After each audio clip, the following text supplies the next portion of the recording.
Assalamualaikum warahmatullahi wabarakatuh. Innal hamdalillah nahmaduhu wa nasta'inuhu wa nastaghfiru wa na'udzu billahi min sururi anfusina wa sayyiati a'malina. May yahdihillahu fala mudhillalah wa may yudlilhu fala hadiyalah. Asyhadu an la ilaha illallah wahdahu la syarikalah wa asyhadu anna Muhammadan abduhu wa rasuluhu la nabiyya ba'dah. Allahumma salli wa sallim wa barik ala nabiyyina wa sayyidina Muhammadin wa ala alihi wa ashabihi ajma'in. Para pemirsa, hadirin hadirat, para pecinta kajian Islam yang dimuliakan Allah Subhanahu wa taala. Tanpa terasa kita sudah melaksanakan ibadah puasa di hari yang kelima. Sudah hampir 1 pekan kita melaksanakan ibadah puasa. Tentunya kita harus senantiasa untuk bermuhasabah. Apakah selama 5 hari ini kita menjalankan ibadah di bulan suci Ramadan ini sudah sempurna, atau justru masih banyak kekurangan-kekurangan dari ibadah-ibadah yang kita lakukan selama 5 hari ini. Sehingga mudah-mudahan di sisa Ramadan ini kita bisa menyempurnakan nilai-nilai ibadah kita, sehingga ibadah kita nantinya menjadi sempurna. Kaum muslimin, muslimat, rahimakumullah. Salah satu kesunahan bagi orang-orang yang sedang melaksanakan ibadah puasa adalah ta'jilul fitri, menyegerakan diri untuk berbuka puasa. Agar kita tidak sama dengan orang-orang Yahudi, di mana mereka dulu melakukan puasa wisol, sambung antara 1 hari dengan hari yang lain tanpa berbuka puasa. Khusus untuk Nabi Muhammad SAW dan umat-umatnya, justru berbuka puasa, membatalkan puasa di waktu maghrib. Ketika maghrib sudah tiba, ini menjadi suatu nilai ibadah di sisi Allah Subhanahu wa taala. Oleh karena itu kita disunahkan untuk berbuka sesegera mungkin ketika sudah ghurubus syamsi, ketika sudah terbenam matahari, ketika sudah masuk waktu maghrib. Hadirin hadirat rahimakumullah. Selain disunnahkan kita menyegerakan diri berbuka puasa, maka disunnahkan pula kita untuk memilih menu-menu yang terbaik yang disunnahkan oleh baginda Nabi Muhammad SAW. Di antaranya adalah kurma. Dengan 1 kurma atau afdalnya 3 kurma. Kurma dari jenis ajwa. Jika tidak ada kurma dari jenis ajwa, maka bisa jenis kurma yang lainnya. Kemudian setelah kurma, kita berbuka dengan air. Yang lebih afdal, kita meminum dengan air zam-zam. Kemudian jika tidak ada air, maka kita berbuka puasa dengan yang manis-manis. Susu di antaranya, madu di antaranya, atau laham, daging yang dimasak dengan bumbu-bumbu yang manis. Itu disunnahkan di dalam kita memilih menu berbuka puasa.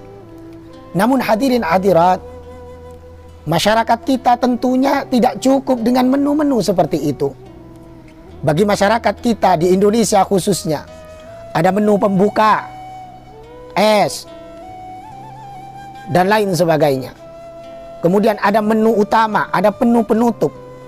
Rata-rata kita yang berpuasa ini akan memasak, akan menyiapkan hidangan sebanyak mungkin, selengkap mungkin untuk keluarganya.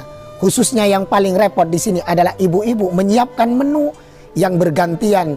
Tiap hari ganti menu, tiap saat ganti menu. Besoknya soto, besoknya lagi gulai, besoknya lagi rawon, dan seterusnya. Dan tentunya kadang bukan hanya menunya, bukan hanya bumbu yang dipilih, tapi jenis ikan pun kadang ini menjadi satu permasalahan bagi kaum emak-emak. Karena mungkin bosan dengan satu ikan, pindah ke ikan yang lain. Bosan dengan satu ikan, kemudian ganti dengan menu dan ikan yang lain. Sehingga akhirnya ada satu permasalahan kaum muslimin muslimat rahimakumullah. Baru-baru ini saya ditanya oleh beberapa jemaah, karena banyak sekali postingan-postingan di media sosial tentang masalah satu menu yang membuat masyarakat kaget. Apa itu? Yaitu ikan yang berasal dari laut, yaitu cumi-cumi. Kaum muslimin muslimat rahimakumullah, di dalam kitab Bughyatul Mustarsyidin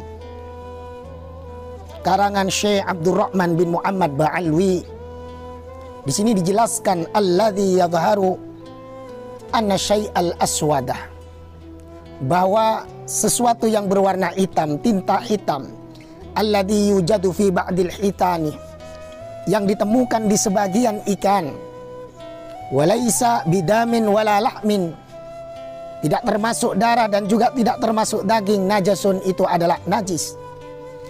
Idsarihu ibaratit tuhfah, sebab kejelasan ibarat tuhfah, anna kulla syai'in fil batin, segala sesuatu yang ada di dalam, kharijin kemudian keluar, an ajza'il hayawan, dari anggota-anggota tubuh hayawan, najasun, itu najis. Sehingga atas dasar inilah ada yang mengatakan bahwa tinta yang terdapat pada cumi itu hukumnya najis. Wa minhu hadal aswad, ya, termasuk tinta hitam yang keluar dari cumi tersebut adalah najis. Bahkan kenapa dinajiskan? Ada yang menyamakan bil qai, ada yang menyamakan dengan muntah. Namun sebagian berpendapat bahwa tinta hitam tersebut disamakan seperti lu'ab, seperti air liur atau ludah, sehingga hukumnya tetap suci, hukumnya tidak najis. Bahkan sebagian masyayikh kita, seperti yang pernah diungkapkan oleh Syekh